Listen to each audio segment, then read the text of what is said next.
کا الگ حساب ہے.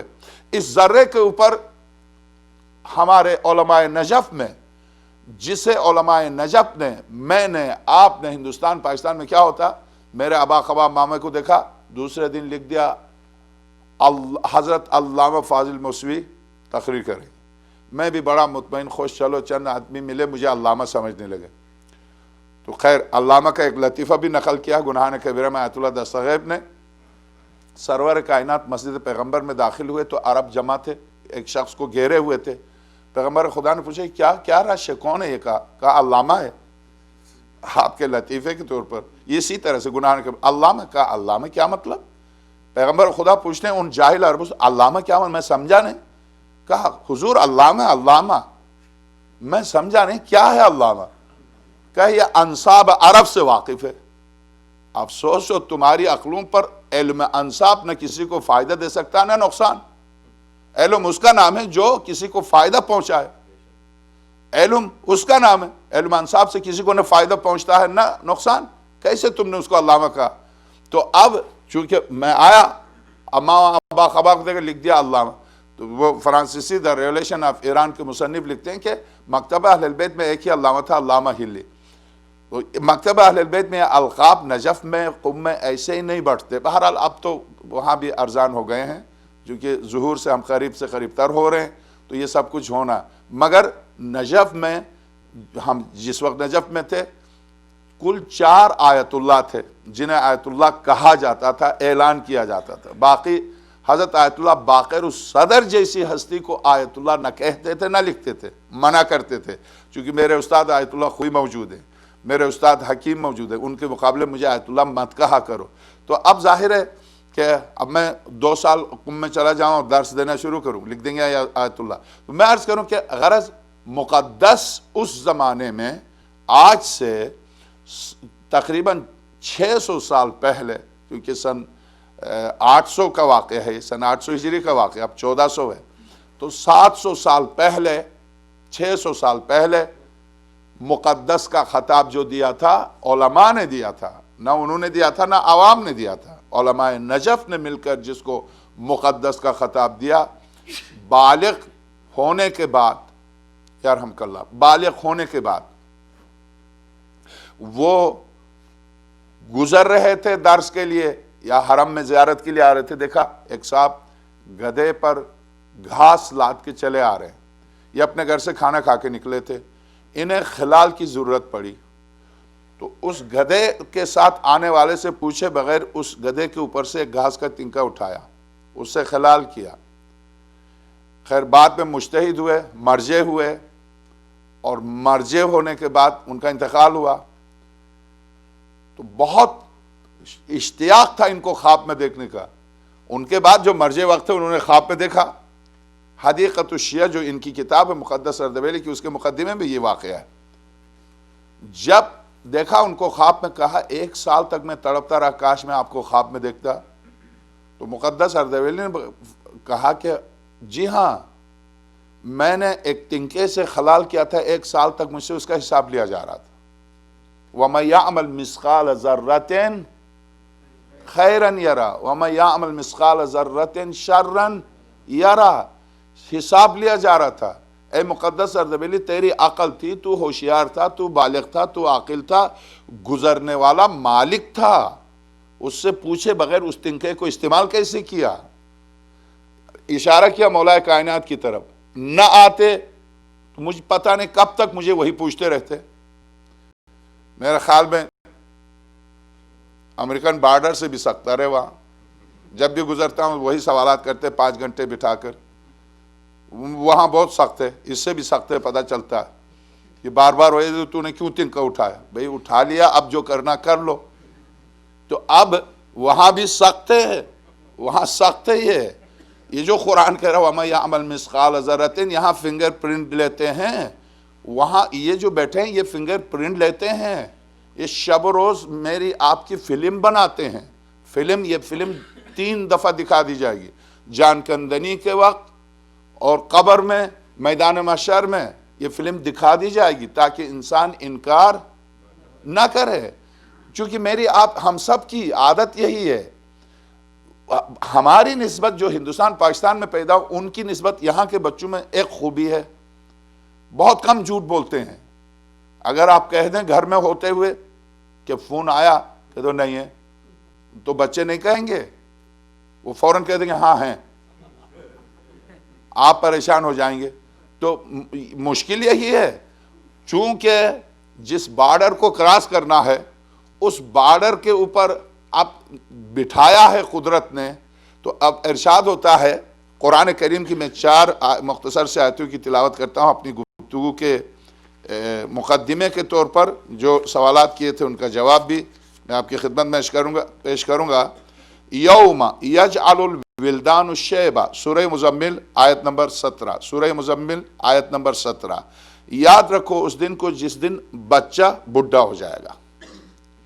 یوم، یاد رکھو اس دن کو، یجعل الولدان شیبہ، وہ دن ایسا ہوگا کہ وہ دن بچے کو بڈھا کر دے گا۔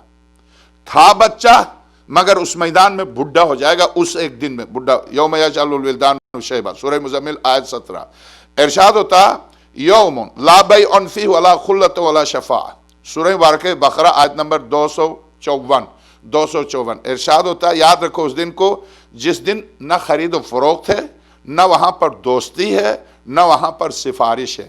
یہ آیت نمبر الاخلاء یومئذ بعضهم لبعض عدو الا المتقین، وہاں دوست ایک دوسرے کے دشمن ہوں گے، اخلاء خلیل کی جمع، وہاں دوست ایک دوسرے کے، الاخلاء یومئذ بعضهم لبعض عدو، وہاں دوست، یہاں گہرے دوست ہیں آپس میں، وہاں ایک دوسرے سے منہ چھپاتے پھریں گے۔ کیوں؟ اس لیے کہ دوست دوست کے خلاف گواہ بن کے آئے گا، تو کہیں یہی میرے خلاف گواہ نہ بنے، ہر دوست دوست سے منہ چھپاتا پھرے گا۔ الاخلاء یومئذ بعضهم لبعض عدو الا المتقین، ہاں اگر آپ نے متقی کو تقوی کی بنا پر دوست بنایا تھا، وہ منہ نہیں چھپائے گا، وہ آپ کا ساتھ دے گا، وہ آپ کے ساتھ رہے گا، وہ آپ سے غداری بے وفائی نہیں کرے گا۔ میں نے دوست بنایا ایسے کو، ایک فاسق و فاجر، فسق و فجور میں مصروف تھا، اس کو دوست بنایا، ٹھیک مجھے مشکل کے وقت دیکھ کے دور سے دیکھا یہ پھنس گیا ہے، مولوی پھنسنے دو، کہیں میں بھی اس کی وجہ سے نہ پھنس جاؤں، جائے گا، مگر جائے گا تو کیا اس کو چھوڑ دیں گے؟ وہ اپنی مشکلات میں پھنس جائے گا۔ تو اسی طرح سے ارشاد ہوتا بعضهم لبعض عدو الا المتقین، سورہ مبارکہ زخرف آیت نمبر 67۔ لو ان لهم ما فی الارض جميعا ومثله معه لافتدوا به، اگر ساری کائنات فدا کر دیں اپنے آپ سے تو وہاں قبول نہیں کیا جائے گا، وہاں کوئی چیز قبول نہیں کی جائے گی۔ سورہ مبارکہ رات آیت نمبر 18۔ یوم یفر المرء، یہی منظر ہے، یوم یفر المرء من اخیہ، یاد رکھو اس دن کو جس دن آدمی، یفر المرء آدمی مرد، یفر بھاگے گا، فرار کرے گا، من اخیہ اپنے سگے بھائی سے، و ابیہ اپنے باپ سے، و صاحبتہ اپنے صاحب سے، دوست سے، و بنیہ اپنے بچوں سے۔ عجب منظر ہے، عجب منظر ہے۔ سورہ مبارکہ حج میں ماں کی مثال دی، چونکہ لطف و کرم کی افضل ترین مثال سرور کائنات کے بعد، یعنی خدا و ائمہ و رسول کے بعد ماں ہے۔ سورہ حج میں ماں کی مثال دی، یاد رکھو اس دن کو جس دن ماں گود کے پالے کو پھینک کے بھاگ جائے گی، وہاں پر کل مرضعۃ اما ارضعت، دودھ پلانے والی دودھ پلاتے بچے کو چھوڑ کے چلی جائے گی، چونکہ وہاں وا نفسی، نفسا نفسی کا عالم ہے، وہاں رشتے نہیں چلیں گے، وہاں پر تو ہر شخص اپنی فکر میں ہوگا۔ تو ایسے میں یقیناً ہر شخص کو شفاعت کی ضرورت ہے، چونکہ اب ہم پلٹتے ہیں اپنے موضوع پر۔ ایسے میں جب خدا بلائے گا یوم ندعو کل اناس بامامہم، تو دوست کے ساتھ نہیں، اب بھائی کے ساتھ نہیں، باپ کے ساتھ نہیں، ماں کے ساتھ نہیں، بہن کے ساتھ نہیں، بیوی کے ساتھ نہیں۔ 2 مقامات پر تو آیت ہے کہ بیوی میاں کو دیکھ کے بھاگ جائے گی، اور میاں وہ تو خیر بھاگنا ہی چاہیے، تو یہی نبایا۔ ایک مومن کہہ رہے تھے بس یہی کیا اب وہاں تھوڑی برداشت کریں گے۔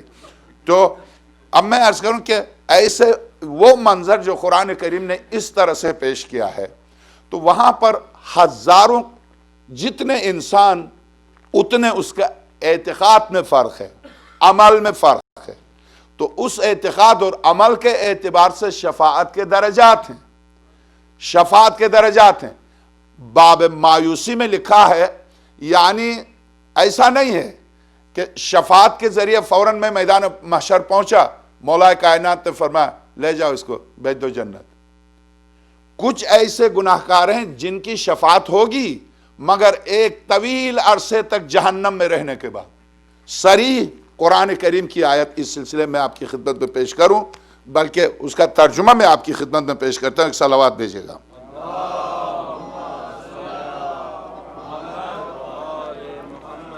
ارشاد ہوتا ہے قرآن کریم کہ ہاں انسان کی بخاطر گناہان زیاد روح خود را تیرا و درائے روح خود را کہ ہمان چشم و گوش و فکر باشد بستہ و نگاه داشته بے شک از فضل خدا محروم میماند۔ ارے اگر پزشکی یہ ان کی اپنی تشریح قرآن با افرادی کہ لاجوج ہستن میں فرماد سمن بکمن عمیون فهم لا یرجعون، ایک وہ افراد جو سننے سمجھنے سوچنے کے لیے آمادہ ہی نہیں تھے، بھاگتے تھے، تو ظاہر ہے کہ وہ تو پسند ہی نہیں کرتے تھے ان باتوں کو، تو وہاں تو سالبہ انتفاع موضوع ہے، یعنی وہ ان کو شفاعت کی کیا من، ایک درخت خشک ہو چکا ہے، اب آپ پانی دیجئے گا تو کوئی فائدہ نہیں ہے۔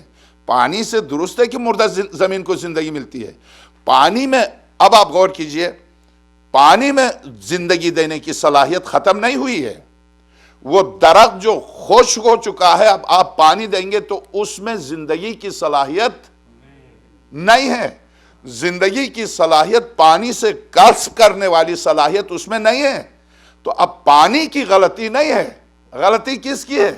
درخت کی۔ تو پانی اب کیا کر سکتا ہے؟ پانی تو اپنی سخاوت، اپنی صلاحیت، اپنی حیات دینے والی طاقت تو وہ پیش کر رہا، مگر وہاں صلاحیت نہیں ہے اس کو جذب کرنے کی۔ اسی طرح سے سورج چمکتا ہے ہر پتھر پر، مگر ہر پتھر جوہر تھوڑی بنتا ہے، تو وہاں شفاعت کرنے والے کی کمی نہیں ہے، مگر شفاعت جس کی ہوگی اس میں صلاحیت بھی ہونی چاہیے، اس میں صلاحیت بھی ہونی چاہیے، تاکہ اگر وہ درخت خشک کی طرح خشک ہو چکا ہے تو پانی کے لیے قرآن نے کہا وَأَنزَلْنَا مِنَ السَّمَاءِ مَاءً فَأَحْيَا بِهِ الْأَرْضَ بَعْدَ مَوْتِهَا، ہم نے آسمان سے زمین پر پانی کو نازل کیا، اور یہ پانی کیا کرتا؟ مردہ زمین کو، اب اس پر تفصیل سے اسی آیت پر گفتگو کر مردہ زمین کو زندہ کرتا۔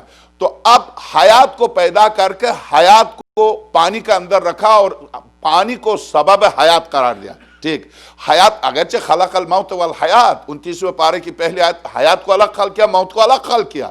جس طرح سے ابھی میں عرض کر کے آ رہا ہوں کہ زندگی کو اسباب کے اندر ایکسیڈنٹ ہو کے مرا، بیمار ہو کے مرا، ہسپتال میں مرا، فلاں نے گلا دبا دیا مرا، عشق میں ناکامی کی وجہ سے سمندر میں کود کے مرا، فلاں اس طرح سے مرا، اس طرح سے مرا، اس طرح سے مرا۔ موت کی نسبت اسباب کی طرف دی جاتی ہے، براہ راست خالق موت کی طرف نہیں دی جاتی، جبکہ موت کا خالق وہی خلق الموت والحیات، اس نے موت اور حیات دونوں کو خلق کیا، درست۔ اسی طرح سے حیات کی نسبت مختلف پانی ہے، پانی کے ذریعے میں نے زندگی دی، جبکہ حیات اس کے ہاتھ میں ہے، مگر پانی میں ہم نے حیات کو قرار دیا ہے۔ پانی جعلنا من الماء کل شیء حی، ہم نے ہر ذی روح کو پانی سے حیات دی۔ ٹھیک، اب جب پانی سے حیات دی ہے اور یہ پانی مردہ زمین کو زندہ بھی کرتا ہے، تو آپ دیکھیے خشک ہو چکے ہیں درخت، آپ دیجئے پانی، نہیں آئے گی حیات۔ تو کیا پانی کی غلطی ہے یا درخت کی غلطی ہے؟ مقام شفاعت میں شفاعت کرنے والے میں کوئی کمی نہیں ہوگی، لینے والے میں کمی ہوگی، لینے والے میں شفاعت لینے والے میں کمی ہوگی، درست۔ اب ایک مثال آپ نے اس مثال کو، تو اس کے معنی شفاعت لینے، اس مثال سے آپ سمجھ لیجئے کہ شفاعت حاصل کرنے والے میں حصول شفاعت کی صلاحیت ہاں کم صحیح، کم صحیح، نماز پڑھتا تھا، روزے رکھتا تھا، سید ہاشم حمیری، سید حمیری، گناہ کبیرہ آیت اللہ عبدالحسین دستگیر، باب شفاعت، نماز بھی پڑھتا تھا، روزے بھی رکھتا تھا، زندگی میں ایک دفعہ اس نے شراب پی تھی، ایک دفعہ یا کئی دفعہ،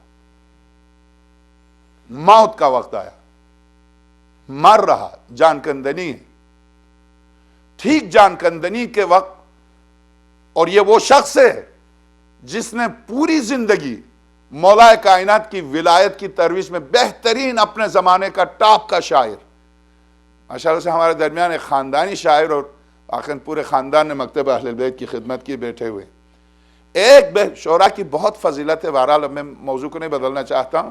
ائمہ نے بہت احترام کیا. من انشا فینا شیئا فقط، ہماری شان میں جو ایک بیت کہہ دے ہم ضامن ہیں کہ ہر بیت پر ایک گھر دے دے، ایک محل دے دے.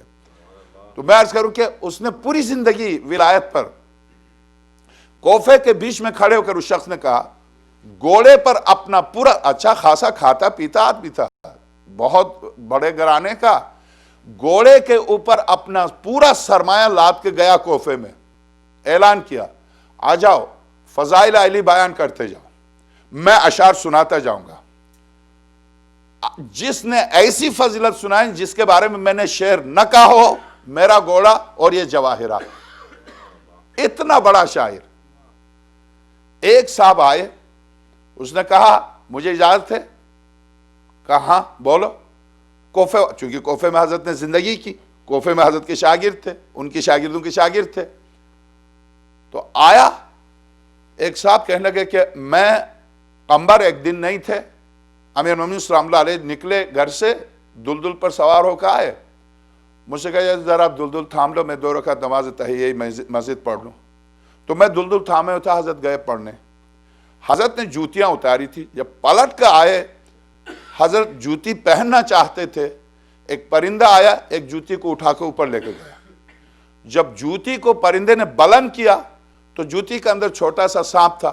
اس پرندے نے بلند کیا، جب وہ سانپ گرا تو پھر اس پرندے نے لا کے جوتی سامنے رکھ دی. یہ میں نے اپنی آنکھوں سے دیکھا. تو اس نے گھوڑا بھی جواہرات بھی اس کے حوالے کیے.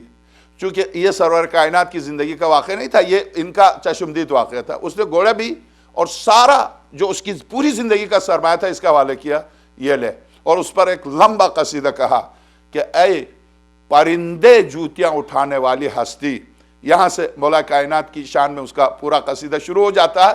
پھر جب اس کی موت کا وقت آیا، آیت اللہ عبدالحسین دستگیر، موت کا وقت آیا، چہرے سے اب آئے ہیں، چونکہ مشہور شخصیت تھی، بہت مشہور شخصیت تھی. اور ان کے بعض اشعار ہمارے انڈیا کے قیس جنگی پوری کی طرح تھے.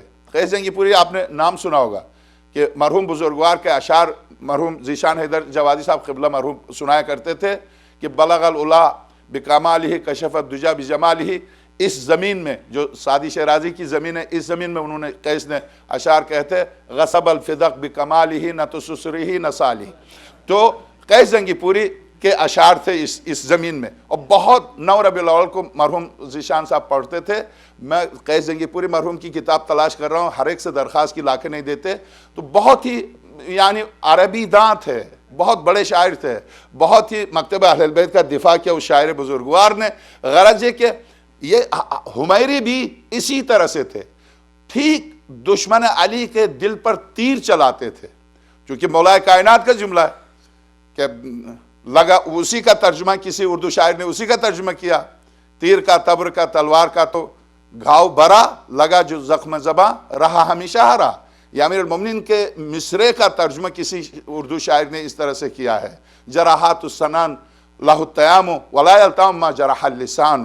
یعنی تیر و تبر کے زخم بھر سکتے ہیں مگر زبان جو زخم لگاتی ہے وہ زخم نہیں بھرتے. تو انہوں نے خوب زخم لگائے تھے، خوب زخم لگائے. وہ جتنے دل زخمی والے تھے اس کی موت کے وقت آ گئے. جب یہ سرانے موجود تھے تو آیت اللہ عبدالحسین دستغیب لکھتے ہیں کہ ان کے چہرے سے ایک سیاہ نقطہ نکلا. وہ سیاہ نقطہ نکلتے نکلتے پورے جسم کو گھیر لیا، سیاہ ہو گیا جسم. تو سب نے کہا کر لے تبرہ، بول. سرانے بیٹھ کر تو جان کندنی کے وقت اس نے یہ کہا. آیت اللہ دستغیب اردو میں ہے ان کی کتاب گناہ کبیرہ، دیکھیے گا. انہوں نے ایک جملہ کہا، یا علی قبر میں آپ جو چاہے میرے ساتھ کر لیں مگر یہاں مجھے ذلیل نہیں کریں. یہ آپ کے دشمن بیٹھے ہوئے، ان کے سامنے مجھے ذلیل نہیں کریں. قبر میں آپ کی مرضی، آپ جو چاہے کر لیں. یہ جملہ ان کی زبان سے نکلا، اس سیاہی کے بیچ سے ایک نور کا نقطہ نکلا. وہ نور کا نقطہ نکلتے نکلتے جسم پر پھیل گیا. نور میں یہ شخص ڈوب گیا. سب بیٹھے ہوئے سرانے، نور میں یہ ڈوب گیا. ایک دفعہ جان کندنی کی حالت میں اٹھے، کہا مولا میں نے یہ تھوڑی کہا تھا آپ آ جائیں، آپ کیوں آ گئے؟ آپ نے کیوں زحمت کی؟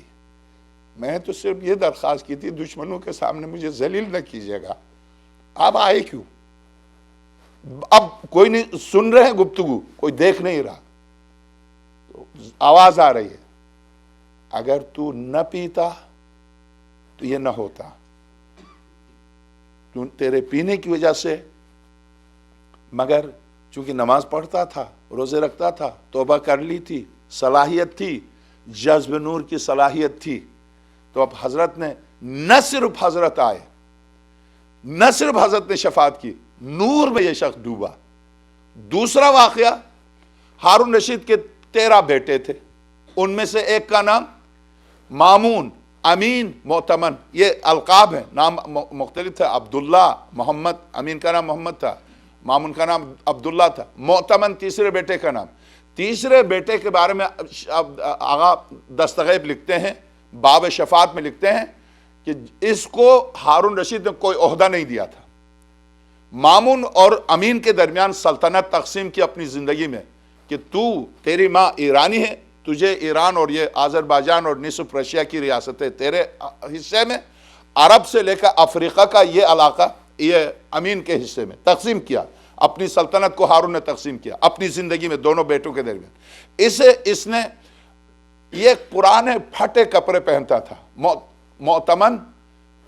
معتمن کے نام سے ان کا 10واں بادشاہ بھی گزرا ہے، مگر بادشاہ نہیں ہے، ہارون کے بیٹے کی بات کر رہا ہوں۔ معتمن جب پھٹے پرانے کپڑے پہن کے چلا جا رہا، جعفر برمکی جو وزیر تھا ہارون کا، اس نے دیکھا دربار میں پھٹے پرانے ایک فقیر مسکین بالکل فقیر چلا آ رہا، تو لوگوں نے اشارے کیے دیکھو ہارون کے بیٹے کو دیکھو، ہارون کے بیٹے کو دیکھو۔ جعفر برمکی جو وزیر تھا ہارون کا، اس نے کہا اس نے آپ کی پوری عزت کو داؤ پر لگایا، ہارون کو اکسایا۔ ہارون نے الگ سے بلایا اس کو، بیٹے کیوں ایسا کرتے ہو؟ اچھا لباس کیوں نہیں پہنتے؟ میری سلطنت، میری حکومت۔ وہ ہارون جو نو تعمیر محل کی چھت پر جا کے سورج سے کہے کہ تو میری سلطنت سے کہاں ڈوبے گا، وہ متکبر انسان، اب اس نے دیکھا کہ بیٹے کی وجہ سے اس کی توہین ہو رہی ہے، تو اس نے معتمن کو بلا کہا بیٹے میری توہین ہو رہی ہے، تو یہ کیا ہولیہ بنائے پھرتا؟ کہا بابا مجھ سے نہیں پوچھیے، مجھے چھوڑ دے، یہ سلطنت جو آپ کر رہے ہیں یہ آپ ہی کے لیے، مجھے نہیں چاہے کچھ، نہیں تم مجھ سے ناراض ہو، ایسا کرو کہ مصر اور یہ لبنان اور یہ حصہ میں فلسطین میں تمہیں دیتا ہوں، کل سے تم چلے جاؤ، اس طرح سے میری ذلت ہو رہی۔ بابا مجھے نہیں چاہیے، مجھے چھوڑ دے بابا، نہیں چاہیے مجھے، یہ سلطنت تو آپ جو کر رہے ہیں بس آپ کر لیں، یہ جو بھائی بیٹھے جن کو تقسیم کر کے دیا انہی کو دے، مجھے نہیں چاہیے۔ تو ہارون سمجھا کہ یہ ناراض ہے اور اسے کوئی عہدہ نہیں دیا اس لیے ناراض۔ وہ اس لیے ناراض نہیں تھا، خدا میت سے زندے کو پیدا کرتا ہے، خدا اندھیرے سے روشنی کو نکالتا ہے، خدا یعنی کہاں سے کس طرح سے پتھر سے جوہر کو نکالتا ہے۔ اب جب اس نے کہا زبردستی کل ایک گھوڑا دے دیا اور اس سے کہا مصر چلا جا، تو یہ گھوڑے کو چھوڑ کے یہ چلا بصرہ نکلا، بصرے کی طرف چلا۔ بصرے میں جا کر اس کے ہاتھ میں ایک انگوٹھی تھی، وہاں جا کر کیا کرتا؟ پرانے لباس پہن کے مسجد میں لیٹا ہوا تھا، ایک صاحب آئے، اس نے کہا کہ آپ کیا مزدور ہیں؟ کہاں میں مزدور ہوں۔ کہا میرے ہاں دیوار بنانی ہے، کیا مزدوری کرو گے؟ خوشی سے کروں گا۔ چلا گیا، دیوار بنائی، اجرت دی، اجرت لے کے آیا، پھر مسجد میں ایک ہفتے کے بعد آیا، دیکھا وہ وہیں پر ہے، تو مجھے دوسری دیوار کی ضرورت ہے، بناؤ گے؟ کہاں بناؤ گے؟ کیوں نہیں، میں مزدور ہوں، میں مزدوری کرتا ہوں۔ لے گیا، اس سے مزدوری کرائی، اس کے بعد مزدوری اس کو دی۔ یہ مسجد میں ایک دن آئے سے بخار آ رہا، تیز بخار، یہ مرنے کے قریب ہے، تو اس نے کہا دیکھیے میں نے آپ کا کام کیا، آپ مجھ سے ناراض تو نہیں ناراض نہیں، آپ نے اتنی دیانتداری سے کام کیا، میں یہاں کے بصرے کے سب کو جانتا ہوں، کوئی آپ کی طرح دیانتدار نہیں ہے، بہرحال آپ مجھ سے خوش ہیں؟ ہاں، تو مجھے یقین ہے کہ میں کل نہیں پرسوں مر جاؤں گا، ہارون رشید کا بیٹا، میں مر جاؤں گا، مجھے بخار آ رہا، میں اس سے نجات نہیں، مر جاؤں گا، یہ میری انگوٹھی ہے، تمہیں گھبرانے کی ضرورت نہیں ہے، میں ہارون رشید کا بیٹا ہوں معتمن، یہ میری انگوٹھی میرے مرنے کے بعد میرے باپ کے پاس بھیج دو کہ معتمن مرا ہے، تاکہ اسے پتہ چلے وہ تلاش کرتا نہ پھرے کہ اس وقت پوری مملکت میں مجھے تلاش کیا جا رہا۔ تو میری انگوٹھی بھیج دو۔ یہ شخص جس نے مزدوری کرائی تھی اس کے سرانے بیٹھا ہوا، ایک دفعہ جب معتمن کی جان کندنی کا وقت آیا، جان دینے کا وقت آیا، یہ اٹھ کے بالکل صحیح و سالم انسان کی طرح کھڑا ہو گیا، کھڑا ہو کے کہا السلام علیک یا امیر المؤمنین، میں اپنے باپ کی وجہ سے شرمندہ ہوں آپ سے۔ معتمن کے سرانے علی آتے ہیں، ہارون رشید کے بیٹے کے سرانے علی آتے ہیں، میں اپنے باپ کی وجہ سے شرمندہ ہوں کہ آپ میرے سرانے آئے۔ یا علی، میں کس طرح سے آپ کا سامنا کروں، میں باپ کی وجہ سے شرمندہ ہوں۔ تو یہ کہتا ہے مجھے چھوڑ دیجئے، مجھے چھوڑ دیجئے۔ جو پاس بیٹھا ہوا کہتا ہے کیا بات ہے؟ کہتے نہیں تم سر میرے زانو پر رکھو۔ کیا کہنے کہ معتمن کے سر کو زانو پر رکھنے والے امیر المؤمنین، صرف مجھ میں آپ میں شفاعت کی ذرا سی صلاحیت ہو تو شفاعت یقینی، شفاعت یقینی ہے۔ مگر اگر میں خشک درخت کی طرح ہو جاؤں، میری جڑیں عمل کی وجہ سے، میری جڑیں، میرا عقیدہ، میرا سب خشک ہو جائے اور میں یہ کہہ دوں شفاعت ہے، نہیں، شفاعت ہے، وہاں کمی نہیں ہے، مجھ میں صلاحیت نہیں ہے جذب شفاعت کی۔ شفاعت کے جذب کی صلاحیت شرط ہے، پانی میں حیات دینے کی صلاحیت کمی نہیں ہے، درخت میں صلاحیت نہیں ہے۔ تو اب بعینہ یہی مثال میری آپ کی زندگی کے لیے۔ اب میں اس سے زیادہ آپ کا وقت نہیں لینا چاہتا ہوں کہ آئیے شفاعت کے درجات پر میں محسن خراتی کی گفتگو آپ کی خدمت میں پیش کرتا ہوں، جنہوں نے سوال کیا تھا کیا شفاعت کرنے والوں کے درجات ہیں؟ جی ہاں، شفاعت کرنے والوں کے درجات ہیں۔ محسن خراتی کتاب ہے معاد میرے ہاتھ میں ہے، یہ فارسی میں ہے، اس کا اردو میں ترجمہ بھی مل جاتا ہے، میرے ہاتھ میں فارسی میں ہے۔ کہتے ہیں کہ بعض آیات نے شفاعت کی نفی کیوں کی ہے، اس کا جواب میں تفصیل سے عشرے میں دے چکا۔ بچوں کی اس عشرے کی آخری مجلس ہے، 6 افراد از شفاعت شدن محرومن۔ وہ کون سے افراد ہیں جو شفاعت سے محروم ہیں؟ وہ کون سے افراد ہیں جو شفاعت سے محروم ہیں؟ یہ سوال ہے، جواب پاسخ بسیار بجاس در اینجا نیز بسراغ کتاب آسمانی برویم۔ ہم بہتر یہ کہ اس کا جواب کتاب آسمانی سے دیں۔ تو کل نہیں پرسوں میں عرض کر چکا، سورہ مبارکہ ارشاد ہوتا ہے کہ قرآن کریم سورہ مبارکہ مدثر کی آیت نمبر 48 سے 39 سے لے کر 48 تک آیات کو پیش کر چکا کہ وہ لوگ جو قطعاً فرائض کو پڑھتے ہی نہیں، جو فرائض کو پڑھتے ہی نہیں، محروم ہیں وہ شفاعت سے۔ آپ یہ قرآن کریم کی ساری گفتگو کو لپیٹ کر آپ ایک خطیب کے جذباتی خطابت کی وجہ سے لپیٹ کر آپ نہیں رکھ سکتے ایک طرف۔ قرآن کریم ایک حق کی کتاب، حقائق پر مبنی ہے۔ آج سورہ مبارکہ مومن، وہ بھی سورہ مومن، جب مجھے سپرد خاک کیا جائے اور میں کہہ دوں ربی ارجعونی لعلی اعمل صالحا فیما ترکت، پروردگار ایک دفعہ مجھے لوٹا دے، جو میں نے ترک کیا وہ کر کے آؤں گا۔ معصوم نے فرمایا یہاں جو میں نے ترک کیا ہے، ترک سے مراد یہی فرائض ہیں، نماز ہے، روزہ ہے، حج ہے۔ خاص طور سے اس آیت کے بارے میں معصوم نے فرمایا یہ حج ہے۔ حج کے بارے میں جس نے حج کو ترک کیا وہ کہے گا ربی ارجعونی لعلی اعمل صالحا فیما ترکت، میں نے جو ترک کیا، اگرچہ لفظ وسیع ہے، جو میں نے ترک کیا، جو بھی میں نے ترک کیا، اس میں نماز بھی سارے فہرست ہے، حج بھی ہے، زکوٰۃ بھی ہے، تو غرض خمس بھی ہے، یہ سارے فرائض ہیں۔ اگر میں کوئی فرض الہی انجام نہ دے کے جاؤں اور میں یہ کہہ دوں کہ بیٹھے ہوئے اس میں کوئی شک نہیں ہے۔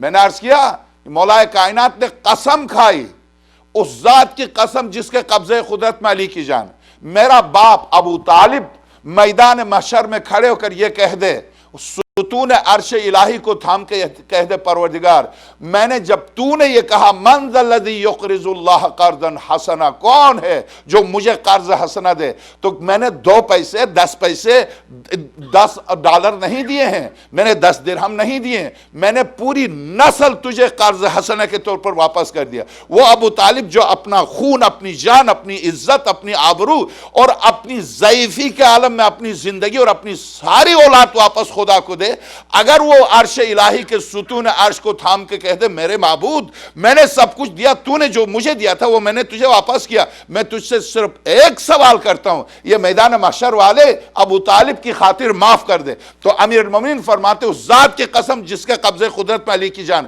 میرے باپ کی اس بات کو خدا رد نہیں کرے گا۔ وہ خدا جو گھوڑوں کا احسان مند ہو کے ان کی قسم کھا لے تو کیا گھوڑے کے برابر ابو طالب نے خدمت نہیں کی؟ حق شفاعت ہے ان کے پاس، مگر اس حق سے استفادے کی صلاحیت مجھ میں ہے یا نہیں؟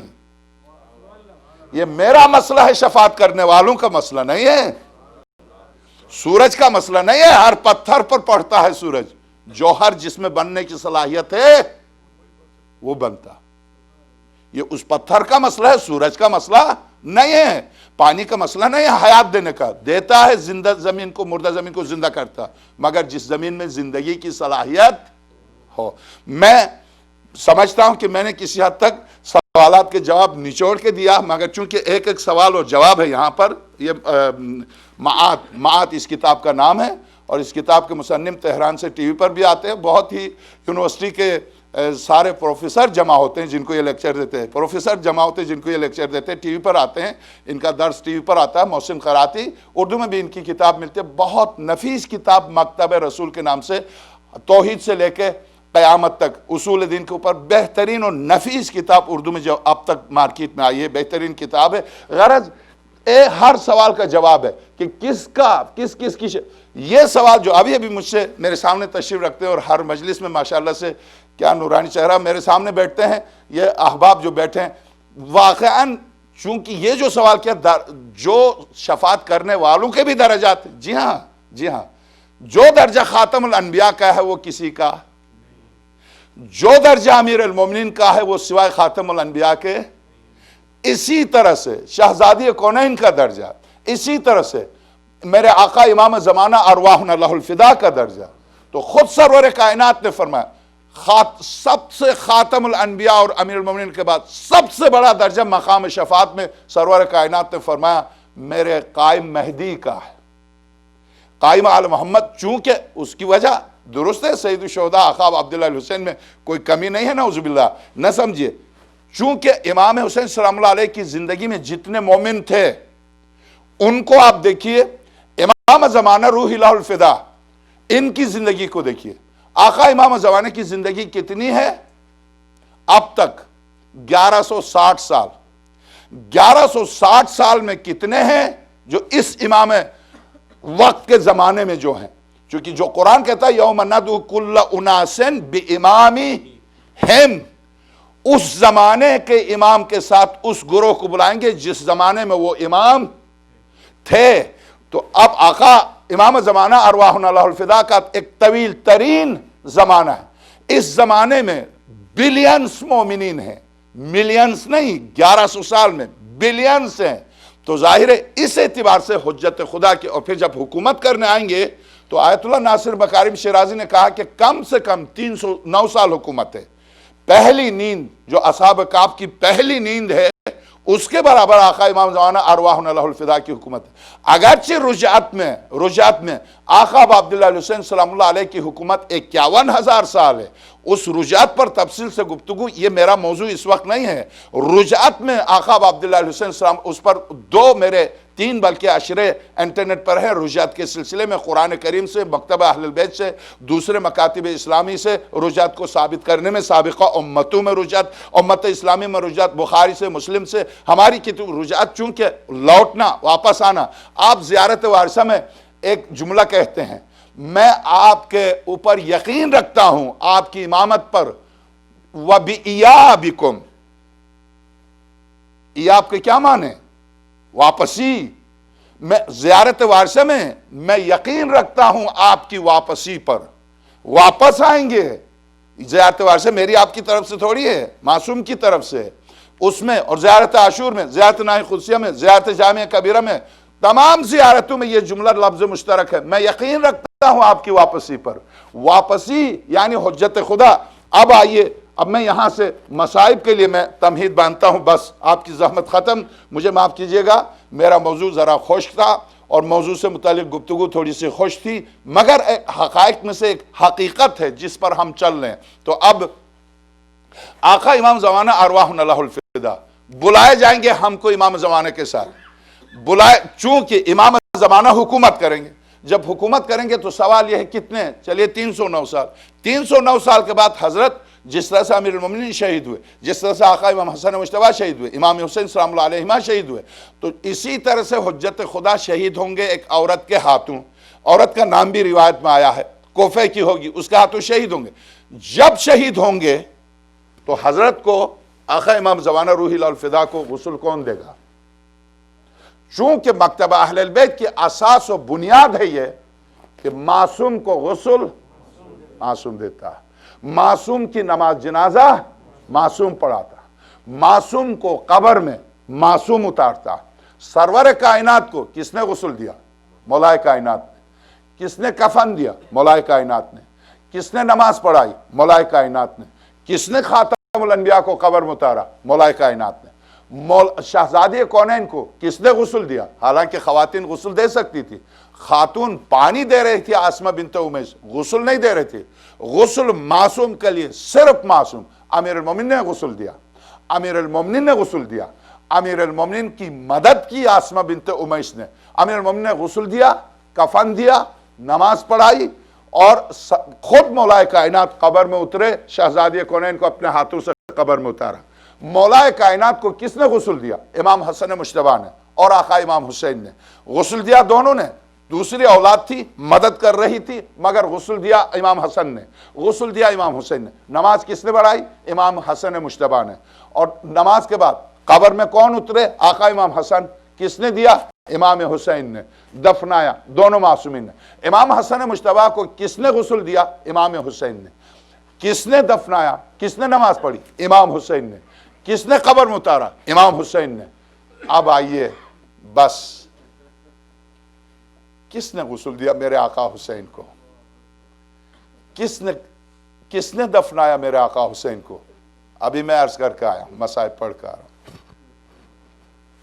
چونکہ مکتبہ اہل البیت کی بنیاد و اساس یہی ہے کہ معصوم کو صرف معصوم غسل دے گا، معصوم کو معصوم نماز پڑھائے گا، معصوم کو معصوم قبر میں اتارے گا۔ میرے آقا حسین کو کس نے نماز پڑھائی؟ آقا زین العابدین نے۔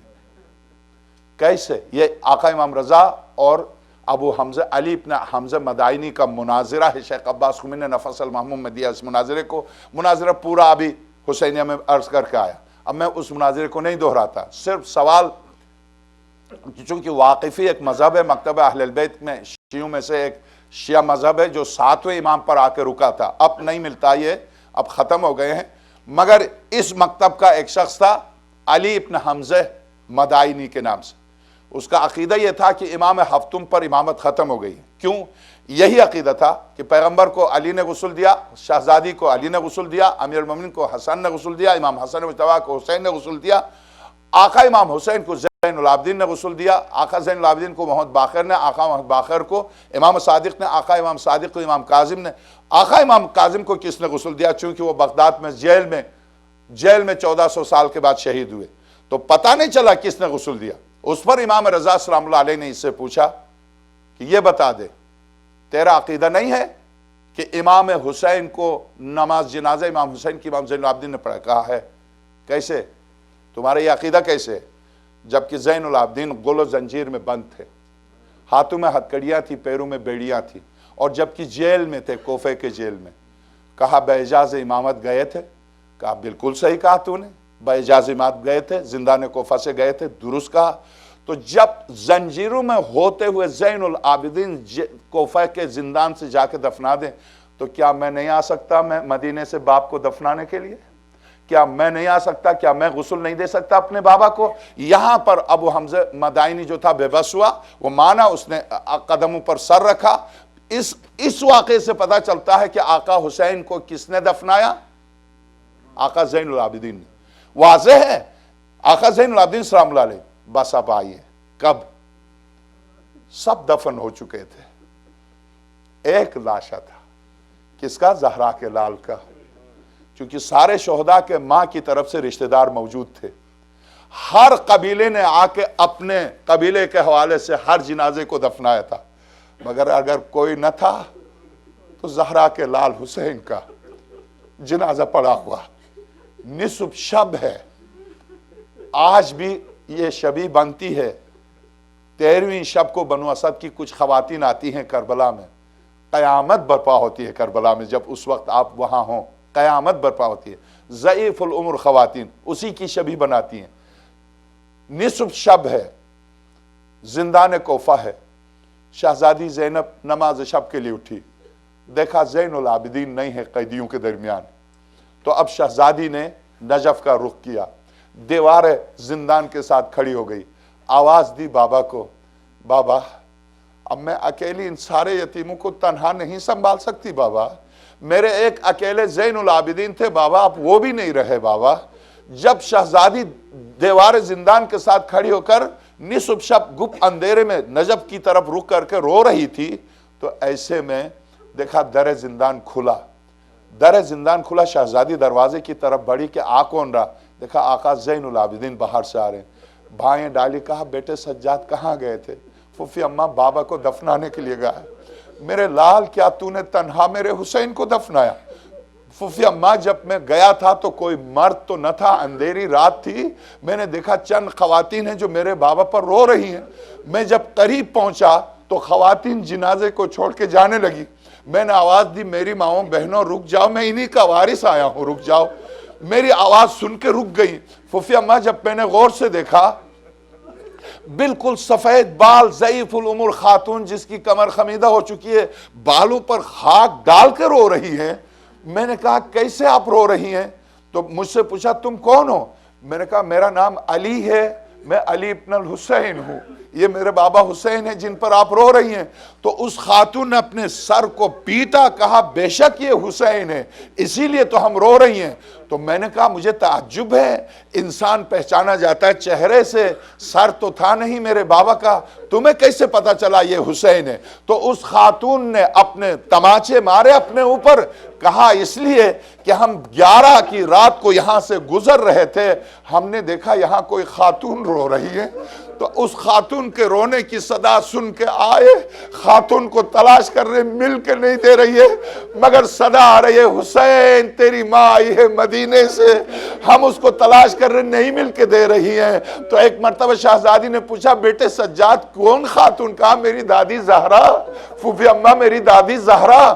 اور اس کے بعد جب شہزادی نے پوچھا کیسے دفنایا میرے حسین کو، کہا پھوپھی اماں وہ خواتین ایک چٹائی لے کے آئی تھی، چٹائی پر جنازہ اقدس کو رکھا، اب جب قبر کے کنارے لے کے گئے تو میں نے جب قبر کی مٹی ہٹا لی، یہ کہہ کر میرے چوتھے امام بآواز بلند چیخ کے رونے لگے۔ شہزادی نے پوچھا میرے لال کیا ہوا اس کے بعد؟ کہا پھوپھی اماں جنازے کو جب قبر کے کنارے لے کے گیا تو اب میری پریشانی یہ تھی، میں قبر میں اترتا ہوں تو دینے والا کوئی نہیں، میں اگر دیتا ہوں تو قبر میں لینے والا کوئی نہیں۔